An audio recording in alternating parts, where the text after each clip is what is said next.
Rustic Rectum, d'abord bravo pour votre prestation sur l'édition 2016 du Printemps des Grandes Écoles. Et merci pour ce que vous avez donné sur scène, vous avez mis le feu au public. Tout d'abord, est-ce que vous pouvez vous présenter, nous expliquer un peu d'où vous venez et votre rencontre? Ça marche, pas de problème. On a un groupe qui s'est formé à l'ESA, donc à l'École supérieure d'agriculture d'Angers. Donc voilà, moi c'est Arnaud, Paul, Simon. Donc simplement on est arrivé dans la même promo, du coup les affinités se sont créées, puis on s'est dit qu'on allait faire de la musique, on a les mêmes centres d'intérêt musicaux. Donc voilà, ça fait maintenant 2 ans que c'est comme ça qu'on tourne, qu'on démarche pour faire des petites dates et voilà, sans ambition, sans se prendre la tête, mais c'est toujours des bons moments quoi. Et pourquoi Rustic Rectum? Alors pourquoi Rustic Rectum? Je vais laisser le créateur du nom du groupe, Paul Delavigne, répondre à cette question. C'est parti à la base du camembert, le rustique en fait. Enfin, chez un camembert qui s'appelle le rustique. Et ensuite on a remarqué qu'en fait rustique et rectum ça sonnait bien ensemble, du coup on les a mis ensemble. Mais on n'est pas parti de rectum en fait, on est parti de rustique et c'est important ça finalement. Le rectum est secondaire, voilà. Ok.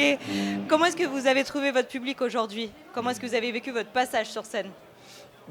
Hyper bien, c'est très agréable pour nous qui d'habitude jouons plutôt dans des bars avec très peu de matériel, de jouer sur une grande scène avec des ingénieurs son, des lumières, des retours et beaucoup de monde. On n'a jamais joué devant autant de personnes, donc c'est vraiment agréable. Les conditions étaient vraiment très très bien, tout le monde était très très très très cool avec nous. Donc là-dessus on n'a vraiment pas à se plaindre, on a joué dans des bonnes conditions quoi. Ok. Donc c'est votre premier live sur une scène pro? On peut le dire, on avait fait une petite scène mi-amateur, mi-pro, et là c'est la première vraie grande scène qu'on fait. Ouais. Ok. Et en revenant sur l'événement, justement, comment est-ce que vous avez eu connaissance de l'événement et de l'appel à candidature? Ça c'est grâce à des mails qui ont été échangés entre les écoles. C'est le B2 qui nous a envoyé le lien du coup. On a postulé, on a été pris par chance, par hasard, je sais pas. Du coup on a été pris, donc c'est comme ça qu'on a su. Pas vraiment par hasard. Ouais, quand peut-être. Même une sélection. Ouais, peut-être une petite sélection, mais voilà du coup. Ok, est-ce que vous pouvez nous en dire plus sur vos influences musicales? Oui, alors on a une très grosse influence qui est celle de Rage Against the Machine.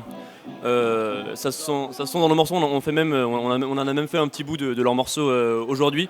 On nous dit souvent qu'on a des influences très Red Hot Chili Peppers, des influences Led Zeppelin aussi. On est moins d'accord avec ça, mais c'est ce que les gens nous disent après écoute d'un concert. Voilà. Mais principalement Rage Against the Machine, ouais, c'est notre influence principale. Du coup, vous avez beaucoup de compositions. Comment procédez-vous? Qui écrit les musiques? Qui compose? Alors, du coup, on n'a que les compositions, on fait pas de reprises. La majorité de nos morceaux, c'est Paul qui les a écrits à la guitare.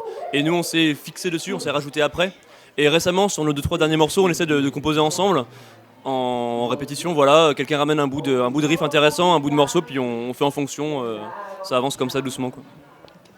Vous êtes donc à l'École supérieure d'agriculture d'Angers. En quelle année êtes-vous? Quelle spécialité? On est en 3e année. Donc pour l'instant, les spécialités vont se prendre en 4e année, donc on est encore sur un tronc commun. Voilà, on va sûrement se séparer de par nos spécialités, mais on va essayer de continuer à jouer ensemble. Okay. Et justement, comment est-ce que c'est organisé la pratique de la musique et puis les matières scientifiques? On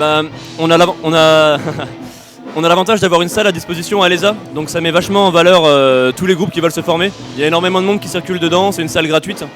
Donc via ça, l'ESA, on peut les remercier, ils encouragent beaucoup la pratique musicale en mettant du matériel à disposition des artistes. Okay. Et comment vous voyez-vous à l'avenir, c'est-à-dire une fois sur le monde du travail par exemple, entre votre projet professionnel et votre passion pour la musique? C'est une excellente question et du coup c'est dur d'y répondre. On se projette pas de nombreuses années en avant, pour l'instant on prend du bon temps. Et tant que c'est possible de jouer ensemble, on continue. Et on verra quand il faudra faire un choix entre carrière musicale et professionnelle, on verra. Okay. Pour l'instant, vous avez déjà été approché par des professionnels, des casteurs? Non. Peut-être aujourd'hui. Peut-être aujourd'hui si un chasseur de tête se cache dans la foule. Ok, dernière question. Attention parce qu'ils écoutent. Comment est-ce que vous avez été accueillis par les élèves de l'INSA Centre-Val de Loire? Qu'est-ce que vous en avez pensé? C'est très très aimable, très sympa, ils nous ont montré tout ce qu'il fallait savoir, etc. Non, c'est très, très gentil, parfait. Ok, super. Moi je vous remercie encore une fois pour ce que vous avez fait sur scène et puis peut-être à l'année prochaine. Ok, merci à toi, salut.